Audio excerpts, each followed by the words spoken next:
Et si, au plus profond de votre corps, existait une clé capable d'apaiser votre esprit, d'équilibrer votre énergie et même de ralentir le passage du temps?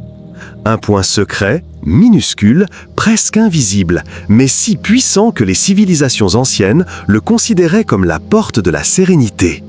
Pendant des siècles, ce savoir était réservé aux moines et aux guérisseurs, caché dans des temples et des manuscrits que peu parvenaient à déchiffrer. Aujourd'hui, vous découvrirez où se trouve ce point, comment l'activer et ce qui se passe réellement lorsque vous l'activez en pleine conscience. Mais je vous préviens, tout le monde n'est pas prêt à l'apprendre. Attendez jusqu'à la fin, car je vous partagerai une pratique ancienne que beaucoup considéraient comme interdite et une clé que seuls ceux qui éveillent leur énergie intérieure comprendront. On dit que sous la peau de nos pieds se trouve un point capable de modifier le cours de l'esprit, du corps et de l'énergie. Un point minuscule, presque invisible, mais si puissant que les sages orientaux l'appelaient la fontaine jaillissante, car ils croyaient que la force vitale reliant les êtres humains à la terre et au ciel en jaillissait. Ce point est connu sous le nom de Yongquan, et son secret est resté caché pendant des siècles, gardé dans les temples, transmis discrètement parmi les moines et les guérisseurs, comme s'il détenait un pouvoir trop grand pour être révélé à quiconque. Les anciens textes taoïstes le décrivent comme le début et la fin de toute énergie qui circule dans le corps. Dans les traités de médecine chinoise, Yongquan serait situé au centre de la plante du pied, et son activation réveillerait l'équilibre entre l'esprit et l'âme. Selon les croyances, ce point permettait au corps de se reconnecter à sa propre nature électrique, restaurant ce qu'ils appelaient le fleuve de la vie. C'était littéralement une clé énergétique, capable d'ouvrir des canaux invisibles qui harmonisaient le corps tout entier. Mais au-delà du mysticisme, il existait une pratique spécifique. Les moines marchaient pieds nus à l'aube, laissant l'humidité de la terre activer ce point tout en respirant lentement. Ils croyaient que chaque pas conscient nourrissait leur esprit et purifiait les tensions du corps. Certains rituels incluaient l'immersion des pieds dans de l'eau chaude aux herbes avant la méditation, car ils disaient que cela rendait le Yongquan plus réceptif à l'énergie ambiante. Ils ne le faisaient pas par superstition, mais par expérience. Ils ressentaient le calme, la clarté et le bien-être qui émanaient d'une pratique aussi simple et profonde. Et si pendant longtemps l'Occident a considéré ces idées comme de simples légendes, la science moderne a commencé à les considérer différemment. Des études sur la réflexologie et les neuroconnexions ont montré que la plante du pied abrite bel et bien des milliers de terminaisons nerveuses connectées au système nerveux central et au cœur. Lorsque ce point est doucement stimulé, le corps réagit en réduisant le stress, en équilibrant la tension artérielle et en activant ce que nous appelons le système parasympathique, la réponse naturelle apaisante qui rétablit l'équilibre physique et émotionnel. En d'autres termes, ce que les anciens appelaient énergie vitale n'était pas une métaphore mystique, mais la description ancestrale d'un véritable processus physiologique. Ils l'ont intuitivement perçu par l'observation, tandis que la science moderne l'explique par la biologie. Deux voies différentes, mais toutes deux pointant vers la même compréhension. Le corps et l'esprit ne font qu'un, et l'énergie qui les relie transcende les frontières entre spiritualité et science. Réfléchissez-y. La différence entre la connaissance ancienne et la connaissance moderne ne réside peut-être pas dans le fait de savoir qui a raison, mais dans celui qui ose écouter plus attentivement. Les sages des temps anciens n'étaient peut-être pas des mystiques perdus, mais des scientifiques de l'âme. Ils voyaient dans chaque respiration un système, dans chaque mouvement une équation, et dans chaque silence une forme de connaissance. Et ce point, Yongquan, était leur formule secrète pour restaurer l'équilibre naturel du corps. Alors, la prochaine fois que vous ressentirez un épuisement professionnel, de l'anxiété ou une déconnexion, rappelez-vous que la solution ne se trouve pas là-haut, dans l'esprit, mais en bas, à la racine, là où le contact avec la terre commence et où l'énergie circule à nouveau. Si vous pensez que cette union entre la science et la sagesse ancestrale mérite d'être commémorée, laissez un commentaire avec la phrase « Je suis la source ». Car plus les gens s'éveillent à cette vérité, plus le pont entre la connaissance ancestrale et l'éveil d'aujourd'hui se renforce. Les anciens disaient que le corps humain n'était pas seulement un ensemble d'os et de muscles, mais un réseau énergétique vivant. Une carte où chaque ligne, chaque point et chaque sensation avaient une signification. Et parmi toutes ces cartes, les pieds étaient considérés comme les plus sacrés. Non seulement parce qu'ils supportent notre poids et nous permettent d'avancer, mais aussi parce qu'ils sont le point précis où la Terre touche l'être humain. Ils étaient perçus comme un territoire mystique, un plan détaillé de l'âme. Dans les temples taoïstes, les maîtres enseignaient que chaque zone du pied correspondait à un organe, une émotion ou une fonction vitale. Le talon, disait-il, représentait la base de l'être, nos racines, le fondement de l'existence. La voûte plantaire symbolisait les voies d'énergie, les voies par lesquelles circule la vitalité.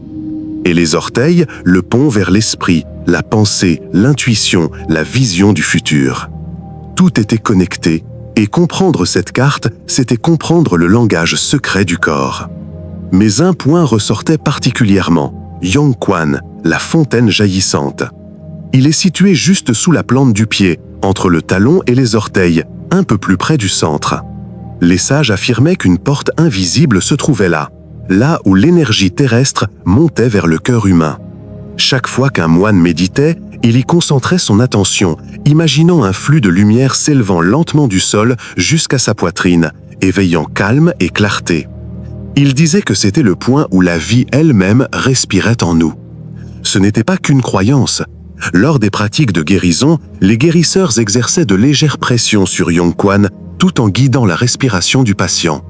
Ils le faisaient avec une intention claire, restaurer l'harmonie perdue, libérer les blocages et ramener le corps à son rythme naturel. Chaque pression était comme un mot d'une langue ancienne, rappelant que le corps recèle plus de sagesse qu'on ne l'entend habituellement. Aujourd'hui, la science moderne commence à confirmer certaines de ces connaissances. La réflexologie et les études neurologiques ont montré que des milliers de terminaisons nerveuses sont concentrées dans les pieds, connectées à tous les organes du corps. Chaque stimulus, chaque contact conscient génère de véritables réponses dans le système nerveux et la circulation sanguine. Lorsqu'on appuie sur le bon point avec présence et douceur, le corps réagit en activant son propre mécanisme de guérison. Ce n'est pas de la magie, c'est de la biologie. Le mystère est que, il y a des milliers d'années, les sages le savaient déjà, sans avoir besoin de microscope ni de laboratoire.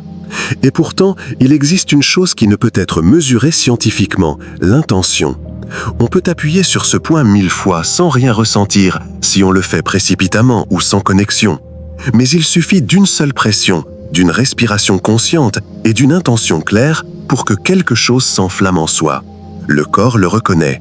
Le cœur réagit et l'esprit se tait. C'est la véritable différence entre toucher le pied et toucher l'énergie, entre un geste physique et un acte spirituel.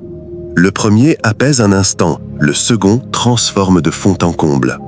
Car lorsque vous connectez votre respiration à la terre, quelque chose de profond se produit. Vous cessez de marcher sur le monde et le monde commence à marcher avec vous. Les anciens voyaient dans le corps une carte non étudiée, mais ressentie. Une carte non lue avec les yeux, mais avec attention. Et cette carte est toujours là, vous attendant, gravée sur la peau de vos pieds, gardant les chemins vers l'âme. Si vous sentez qu'il existe des voies dans votre corps qui vont au-delà du physique, écrivez « chemin intérieur » dans les commentaires. Ne le faites pas comme une simple phrase, mais comme une déclaration, votre volonté d'écouter ce que votre corps a à vous dire et de parcourir le chemin qui commence là où vos pieds touchent la terre. On raconte qu'un moine décida d'entreprendre un voyage unique en son genre. Pendant 100 jours, il marcha pieds nus, ne portant rien d'autre que son souffle et sa détermination. Chaque pas qu'il faisait n'était pas un simple mouvement physique, mais une prière silencieuse, une connexion profonde avec la terre. Et on raconte qu'à son retour, sa peau était d'une étrange lueur, comme si le temps lui avait pardonné. Ce n'était pas un miracle, c'était de l'énergie en mouvement. Le secret résidait dans quelque chose de très simple, marcher en pleine conscience. Chaque fois que son pied touchait le sol, il activait un point que les taoïstes appelaient Yongquan, la source jaillissante, celui-là même dont nous avons parlé. Mais le moine n'appuyait pas fort, il le faisait avec présence. À chaque pas, il sentait un courant subtil monter de la terre, une vibration chaleureuse qui lui parcourait les jambes, traversait son abdomen et pénétrait son cœur. C'était comme si la planète entière respirait avec lui. Au fil du temps, les sages ont compris que cette pratique était non seulement spirituelle, mais aussi profondément physique. Marcher pieds nus stimule les points qui activent le système nerveux, améliore la circulation et équilibre l'énergie interne. Aujourd'hui, la science parle de grounding ou d'ancrage, et des études modernes confirment que le contact direct avec la Terre peut réduire l'inflammation, améliorer le sommeil et même renforcer le système immunitaire. C'est comme si la Terre avait le pouvoir de nous recharger, de nous ramener à notre fréquence naturelle. Imaginez ce que cela signifie. Une chose aussi simple que la marche peut devenir une forme de méditation active. Pas besoin de temple ni d'encens, juste l'intention d'être présent. Chaque pas conscient libère les tensions, régule le rythme cardiaque et apaise l'esprit. Le corps, se sentant connecté, cesse de lutter contre l'environnement et commence à s'y laisser porter. C'est la véritable alchimie, transformer le quotidien en sacré. Dans de nombreuses traditions anciennes, la montée de l'énergie des pieds à la tête symbolisait l'éveil de la conscience. On disait que lorsque ce courant vital circulait sans entrave, les êtres humains devenaient plus clairs, plus légers, plus vivants. Il ne s'agissait pas de puissance ni de mysticisme creux, mais d'équilibre, de laisser l'énergie suivre son cours naturel, sans interférence. Et à bien y réfléchir, c'est logique. Tout dans la nature est cyclique. L'eau monte et descend, l'air entre et sort, l'énergie circule. Notre corps ne fait pas exception. Lorsque ce flux est interrompu, nous nous sentons fatigués, anxieux ou déconnectés. Mais lorsque nous le réactivons, ne serait-ce que quelques minutes par jour, quelque chose s'éveille en nous. Le corps se souvient, l'esprit s'éclaircit, l'énergie s'élève. Nul besoin de marcher 100 jours ou de vivre dans un monastère. Faites simplement quelques pas, pieds nus sur la terre, l'herbe ou le sable, en respirant lentement, en ressentant le véritable contact entre votre corps et la planète. Faites cela quelques minutes chaque jour et remarquez les changements. Les tensions se dissipent, votre pouls se calme et un sentiment d'équilibre commence à émerger. C'est le corps qui se reconnecte à sa source. Si vous êtes curieux de découvrir cette pratique et de découvrir ce que ressent cette énergie qui monte en vous, écrivez « Activa ma énergie » dans les commentaires. Faites-le comme une intention personnelle, une façon de dire « Aujourd'hui, je choisis de me reconnecter à la puissance qui a toujours été sous mes pieds ». Car lorsque vous activez votre énergie, vous ne marchez pas simplement sur le sol, la vie commence à marcher avec vous. Lorsqu'on parle d'énergie, d'équilibre ou d'éveil intérieur, la plupart des gens pensent qu'il suffit de faire quelque chose pour que le changement se produise. Ils croient qu'en appuyant sur le bon point, en suivant le mouvement exact, le corps réagira immédiatement. Mais c'est le premier piège. Le corps n'obéit pas à la force, il obéit à la conscience. Et c'est précisément là que beaucoup échouent. Certains entendent parler du point Yongquan et, pris de curiosité, tentent de l'activer avec enthousiasme ou précipitamment. Ils exercent une pression excessive ou le font en attendant le résultat avec impatience. Ils cherchent à ressentir quelque chose de surnaturel, un signe clair que l'énergie a été éveillée. Mais une attente excessive perturbe le flux. Ce qui était censé apporter le calme se transforme en tension, et ce qui était censé guérir finit par épuiser. L'erreur ne réside pas dans la technique, mais dans l'attitude. L'énergie n'est pas contrôlée, elle est invitée. Et cette invitation ne surgit que lorsqu'il y a un silence intérieur. Le texte ancien Huangdi Neijing, fondement de la médecine taoïste, disait « Le corps ne réagit pas à la pression d'une personne impatiente, mais au pouls d'une personne consciente. Appuyer sans intention, c'est comme parler sans écouter, un bruit sans message. Le point réagit certes, mais pas à la force. Il réagit au rythme de votre respiration, au pouls de votre cœur, au respect avec lequel vous l'abordez. Et ce respect est perceptible. Un toucher précipité est différent d'un toucher présent. Par conséquent, avant même de toucher la plante de votre pied, marquez une pause. Fermez les yeux. Laissez votre respiration vous guider vers un état plus lent et plus profond. Sentez l'air entrer, gonfler votre poitrine, puis ressortir comme une vague qui se retire sans effort. Ce n'est que lorsque votre esprit commence à se calmer que vous posez vos doigts sur le point. N'appuyez pas encore. Écoutez-le d'abord. Oui, écoutez-le, car le corps aussi parle. Elle s'exprime par des sensations, chaleur, pulsation, picotement, légèreté. Ce n'est pas de l'imagination, c'est de l'énergie en mouvement. Et si vous apprenez à la reconnaître, vous saurez exactement quand vous êtes en phase avec elle. Maintenant, appuyez doucement. Imaginez votre souffle descendant du sommet de votre tête jusqu'à ce point sur votre pied. À chaque inspiration, l'énergie descend. À chaque expiration, quelque chose en vous se libère. Faites-le sans attente. Ne cherchez pas à ressentir quelque chose de grand. Essayez d'être présent. Car ce qui compte vraiment, ce n'est pas la sensation, c'est l'état. Les anciens savaient que l'effort excessif bloque l'énergie. C'est pourquoi ils disaient « La douceur est la forme suprême de pouvoir ». L'eau, qui traverse tout, ne lutte jamais, elle coule, tout simplement. Votre pratique doit être la même. Et, avec le temps, vous le remarquerez. Le corps commence à libérer ce qu'il portait auparavant sans en rendre compte. La respiration devient plus légère, le sommeil devient plus profond. Même les pensées semblent s'organiser, sans effort, sans contrainte. C'est la véritable activation. Non pas une explosion soudaine, mais une reconnexion lente, naturelle et continue.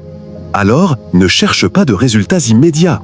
Le corps ne connaît pas les horloges, il connaît le rythme. Et votre rythme interne ne s'accélère pas brutalement, il s'équilibre avec patience. Si un jour vous ressentez beaucoup et le lendemain rien, ce n'est pas grave. Cela fait aussi partie du processus. L'énergie a son propre langage et son apprentissage prend du temps. Alors, lorsque vous recommencez, lorsque vous appuyez sur ce point, lorsque vous respirez et ressentez, rappelez-vous que vous n'essayez pas de contrôler quoi que ce soit. Vous rappelez à votre corps comment écouter, comment faire confiance, comment retrouver son flux. C'est la différence entre quelqu'un qui recherche un résultat et quelqu'un qui le vit. Et si vous décidez de le faire en étant conscient, commentez l'expression « respiration consciente », non pas comme un slogan, mais comme une déclaration personnelle. Que vous choisissez d'avancer calmement, que vous choisissez de ressentir plutôt que de forcer, et que vous comprenez que la véritable puissance ne réside pas dans le fait de pousser plus fort, mais dans le fait de respirer plus profondément. Il y a un moment dans la journée où le monde semble s'arrêter. Quand le bruit s'estompe, la lumière se dissipe et seul le silence demeure. Ce moment, juste avant le sommeil, est plus puissant que vous ne l'imaginez. Car là, à la frontière entre l'éveil et le repos, le corps s'ouvre à la transformation. Les anciens le savaient. Ils disaient que la nuit n'était pas seulement faite pour se reposer, mais pour guérir. Le corps physique se détend, certes, mais l'énergie se réorganise. Et si vous savez la guider à cet instant précis, vous pouvez changer votre façon de dormir, de penser et de vieillir. Par conséquent, chaque soir, avant de vous abandonner au sommeil, trouvez ce point sacré sous la plante de votre pied, le Yangquan. Apposez vos doigts dessus, doucement, sans effort, comme si vous touchiez un secret qui a attendu toute une vie pour être mémorisé. N'appuyez pas encore, ressentez d'abord. Ressentez le pouls, la température, le léger picotement qui apparaît lorsque votre attention se pose là. Cette sensation est la porte qui s'ouvre. Maintenant, appuyez doucement. Respirez profondément. Inspirez la paix et expirez l'inquiétude. Faites-le lentement, comme si le temps n'existait pas. À chaque respiration, imaginez qu'un courant d'énergie part de ce point, monte à travers votre corps, parcourt vos jambes, traverse votre abdomen, atteint votre poitrine et enfin touche votre esprit. Ce courant est la source du calme. Vous ne l'inventez pas, vous l'éveillez. 5 minutes, rien de plus. 5 minutes pour revenir à vous-même. Vous reconnecter à votre centre, rappeler à votre corps qu'il n'a pas besoin de porter autant de poids. Et au fil des jours, quelque chose de subtil commencera à changer. Vous vous endormirez plus vite, vos pensées s'apaiseront et vous vous réveillerez avec une sensation d'équilibre difficile à expliquer mais impossible à ignorer. Les textes taoïstes disent que ceux qui pratiquaient ce rituel avant de se coucher vivaient non seulement plus longtemps, mais aussi mieux. Parce que leur énergie restait en ordre, leur esprit apaisé et leur cœur en paix. La longévité, disait-il, n'était pas une question d'années, mais de rythme. D'apprendre à suivre le rythme de la vie sans forcer, sans résister. Et c'est peut-être là la plus grande leçon. Que l'équilibre ne se recherche ni à l'extérieur, ni dans le bruit, ni dans ce que les autres vous disent de faire. L'équilibre se trouve dans les petits gestes d'attention, dans ces minutes où vous choisissez de vous écouter, dans cette respiration qui vous ramène au présent, dans ce toucher conscient qui rappelle à votre corps qui vous êtes vraiment. Car lorsque vous maîtrisez votre énergie, non seulement vous apaisez votre esprit, mais vous prenez également votre destin en main. Et chaque soir, par ce simple geste, vous pouvez le choisir à nouveau. Si vous décidez de commencer ce rituel aujourd'hui, non pas comme une simple technique, mais comme un engagement envers vous-même, laissez un commentaire avec la phrase « Je suis la clé ». Faites ceci comme une affirmation, comme une façon de dire « Aujourd'hui, je décide d'ouvrir la porte à mon propre calme, à ma propre énergie, à ma vraie vie ». N'oubliez pas, il n'y a pas de plus grand secret que celui-ci. La clé a toujours été en vous. Votre corps est le temple. Votre respiration, votre prière. Et ce point, la porte vers tout ce que vous aviez oublié de ressentir.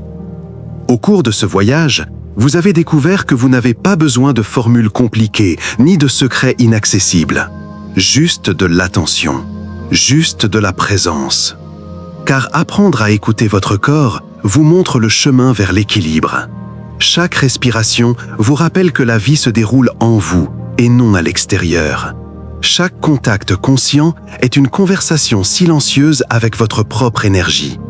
Et maintenant, vous le savez, ce que les anciens appelaient force vitale n'était pas un mythe, mais une vérité oubliée que la science commence seulement à comprendre. Ce soir, ne remettez pas à plus tard, faites-le. Arrêtez le bruit du jour, coupez-vous du monde un instant et revenez à vous-même. Posez vos doigts sur ce point, respirez calmement et sentez comment tout commence à s'organiser sans effort. 5 minutes suffisent pour vous reconnecter à votre centre. 5 minutes pour vous souvenir de qui vous êtes au-delà des distractions et de la fatigue. Souvenez-vous, le pouvoir n'est pas dans le lieu, il est en vous.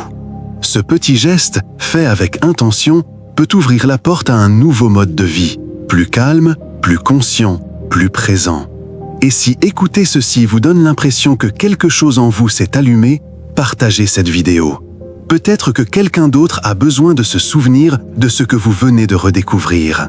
Et laissez-moi les mots dans les commentaires. J'ai activé la clé.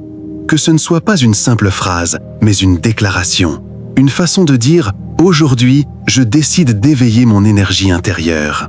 Car celui qui ose activer son énergie ne transforme pas seulement son corps, transforme sa vie.